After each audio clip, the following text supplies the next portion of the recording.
الحمد لله نحمده ونستعينه ونستغفره ونؤمن به ونتوكل عليه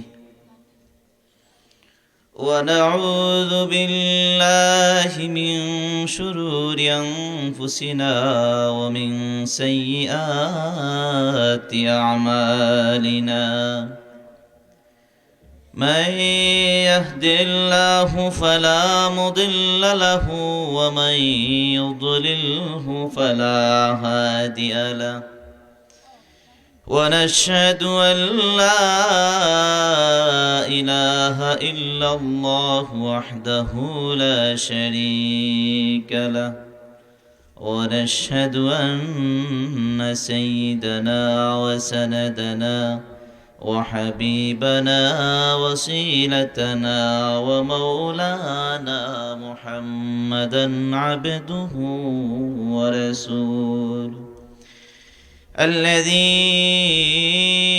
أرسله بالحق هدى بشيرا ونذيرا وداعيا إلى الله بإذنه وسراجا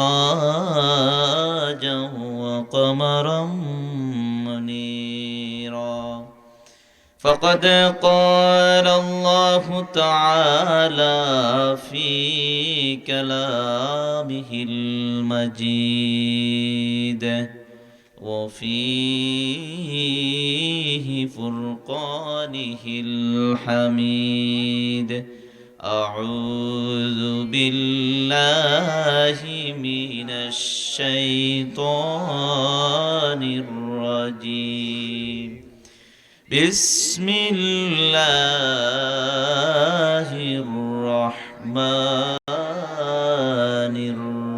الرحيم يا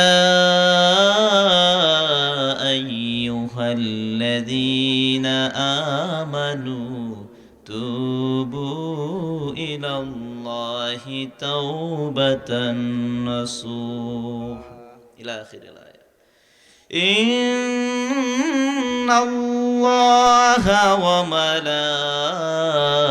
وملائكته يصلون على النبي يا أيها الذين آمنوا صلوا عليه وسلموا تسليما اللهم صل على سيدنا مولانا محمد وعلى آله مولانا محمد امتوں میں بے نوا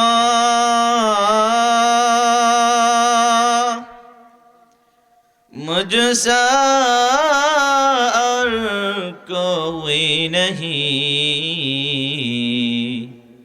شرم سارم اپنے دامن میں چھپا لینا مجھے اللہم صلی علی سیدنا مولانا محمد وعلى مولانا এই নামের মহিমা বড় এই নামকে শিলা ধর এই নাম জপনা কর সাল্লু আলা মুহাম্মাদ আল্লাহুম্মা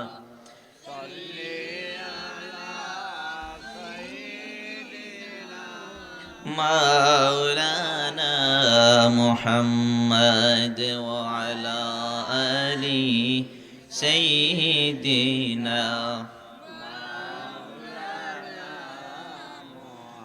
لا إله إلا الله لا إله إلا الله لا إله لا إله إلا الله لا إله لا إله حسبي ربي جل الله ما في قلبي غير الله نور محمد صلى الله لا إله إلا الله لا إله إلا الله لا إلا الله لا إله إلا الله لا إله لا إله لا إله لا إله إلا الله محمد رسول الله صلى الله عليه وسلم পূর্ব একারাই জামে মসজিদ সোসাইটির উদ্যোগে দ্বিতীয় বার্ষিক সুন্নি মহাসম্মেলনের সম্মানিত সভাপতি জনাব হাজী সোনাওয়ার আলী সাহেব, আজকের অনুষ্ঠানের সহসভাপতি জনাব রিয়াসুদুল্লাহ সাহেব, জনাব আব্দুল আজিজ সাহেব, বাদঝোর থেকে শুরু হয়ে আমার পূর্বে বক্তা পর্যন্ত যারা বয়ান পেশ করেছেন, বিশিষ্ট উলামায়ে কেরাম, আমার সম্মুখে উপস্থিত আজকের সুধীবৃন্দ, পর্দানিশী পর্দার অন্তরালে অবস্থানরত আমার মা ও বোনেরা, বক্তব্যের শুরুতে সকলকে আন্তরিক অভিনন্দন মুবারকবাদ জানাচ্ছি। রাত গভীর হয়ে গেছে, আমি বেশিক্ষণ আলোচনা করব না, অল্প আলোচনা করে আপনাদের সবাইকে নিয়ে দোয়া করে আমি বিদায় নিব ইনশাআল্লাহ। আমি একটা আয়াত তেলাওয়াত করেছি, তাওবার বিষয়ে আমি একটি আয়াত তেলাওয়াত করেছি। আজকে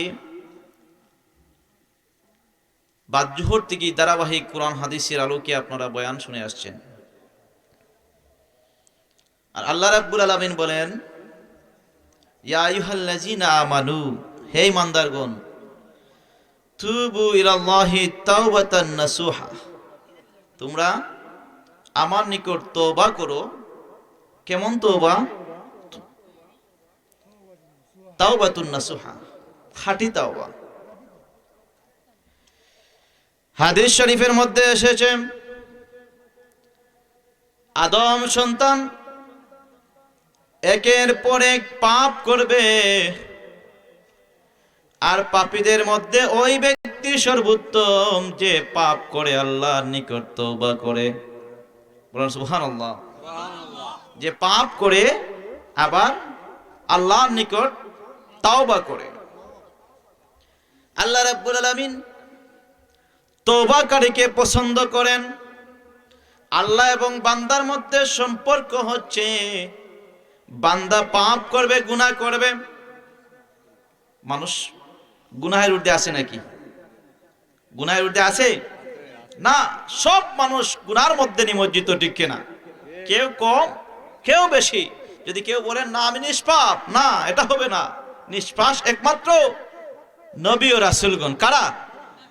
নবী ও রাসূলগণ হচ্ছেন একমাত্র নিষ্পাপ। তারা পাপ করতে পারেন না, গুনাহ করতে পারেন না। নবী রাসূল ব্যতীত সমস্ত মানুষ গুনার মধ্যে নিমজ্জিত, ঠিক কিনা? আল্লাহ বলছেন, মানুষকে আমি আদম সন্তানকে গুনাহ করার মতন যোগ্যতা দিয়ে আমি প্রেরণ করেছি, ঠিক কিনা? আবার আমি আল্লাহ তার তাওবাকে পছন্দ করি। যখন বান্দা কোনো গুনাহ করে, অনুশোচনা করে, আমার নিকট তাওবা করে, আমি আল্লাহ রাব্বুল আলামিন ওই বান্দার তাওবাকে আমি কবুল করে নেই। বলুন সুবহানাল্লাহ। ভাইরা আমার, বন্ধুরা আমার, তাওবাতুন নাসুহা শুধু তাওবা করলে হবে না। একটা তাওবা হচ্ছে সাময়িক তাওবা, আমি গুনাহ করেছি, আল্লাহ আপনি আমাকে ক্ষমা করুন। আবার পুনরায় আপনি ওই গুনাহ করলেন, তাহলে আপনার জন্য খাঁটি তাওবা হলো না, ঠিক কিনা? ভাইরা আমার, বন্ধুরা আমার, আল্লাহ রাব্বুল আলামিন ওই আয়াতের মধ্যে বান্দাদেরকে উদ্দেশ্য করে বলেন, হে মুমিন বান্দারা, তোমরা তাওবাতুন নাসুহা, নাসুহার মতন তাওবা করো, তোমরা খাঁটি তাওবা আমার নিকট করো। খাঁটি তাওবা কোনটি? খাঁটি তাওবা হচ্ছে যে আপনি গুনাহ করবেন, গুনাহ করার পর আল্লাহর নিকট এমন ভাবে তাওবা করবেন যাতে ওই গুনাহ আপনি পুনরাবৃত্তি না করেন। আপনি যে গুনাহ করেছেন, আপনি বোধগম্য হয়েছেন আমি গুনাহ করেছি, আমি পাপ করেছি, আল্লাহর নিকট তাওবা করবেন যাতে ওই গুনার মধ্যে আপনি আর ফিরে না যান। তাওবাতুন নাসুহা, তাওবা মানে ফিরে আসা, ওই গুনাহ থেকে আপনি ফিরে আসতে হবে, আর খাঁটি তাওবা করতে হবে। নাসুহা মানে খাঁটি তাওবা। ভাইরা আমার, বন্ধুরা আমার, নাসুহার একটি ঘটনা আপনাদের সম্মুখে উল্লেখ করে আমি আমার কথা একান্ত করব ইনশাআল্লাহ। নাসুহা কেমন ছিল? নাসুহার একটি সুন্দর ঘটনা রয়েছে, বলবো? শুনতে রাজি আছেন? নাসুহা একজন পুরুষ লোক ছিল। কি ছিল? কথা বলতে হবে, বোঝা যাবে আপনার কথা বুঝেন। নাসুহা পুরুষ না মহিলা ছিল? পুরুষ। একজন পুরুষ ব্যক্তির নাম ছিল নাসুহা। নাসুহা সে মেয়ে সেজে বাদশার মেয়েকে গোসল করার দায়িত্ব গ্রহণ করলো। বাদশার মেয়েকে, সে মেয়ে সেজে বাদশার মেয়ে রাজকন্যাকে প্রতিদিন তার নিজ হাতে গোসল দেওয়ার দায়িত্ব গ্রহণ করলো। নাউজুবিল্লাহি মিন যালিক। কোন পুরুষ মহিলাকে গোসল দিতে পারে? কোন পুরুষ মহিলাকে গোসল দিতে পারে? নাসুহা একজন পুরুষ মানুষ, সে বাদশার মেয়ে রাজকন্যাকে নিজ হাতে গোসল দেওয়ার দায়িত্ব গ্রহণ করলো। একের পর এক সে প্রতিদিন গোসল দিয়ে যাচ্ছে। নাসুহা পুরুষ ব্যক্তি, রাজকন্যা সহ রাজ পরিবারের কেহ বুঝতে পারলো না। বাদশার দাসী যারা আছে তারা কেহ বুঝতে পারলো না নাসুহা একজন পুরুষ মানুষ। সে মহিলার সাজে সেজে ওই মহিলাকে, বাদশার মেয়েকে গোসলের দায়িত্ব গ্রহণ করে। এক পর্যায়ে বাদশার মেয়ে রাজকন্যা তার গলার অহংকারটি হারিয়ে পেয়েছিল, গলার অহংকার হারিয়ে ফেলল। বহু খোঁজাখুঁজি করার পর বাদশার ওই মেয়ের, রাজকন্যার গলার অহংকারটি, অলংকারটি কোথাও খুঁজে পায় নাই। শেষ পর্যন্ত সিদ্ধান্ত নিল দাসী যারা আছে তাদের একে একে তাল্লাশি করবে। তাল্লাশি করার পর যার কাছে পাওয়া যাবে তাকে হত্যা করে ফেলবে। সিদ্ধান্ত নেওয়া হলো, এখন দেখা যাবে ওই অলংকারটি কার কাছে পাওয়া যায়। ভাইরা আমার, বন্ধুরা আমার, সকল দাসীদেরকে সারিবদ্ধভাবে লাইন ধরানো হলো। একের পর এক তাল্লাশি করা হলো, কারো কাছে খুঁজে পাওয়া যাচ্ছে না।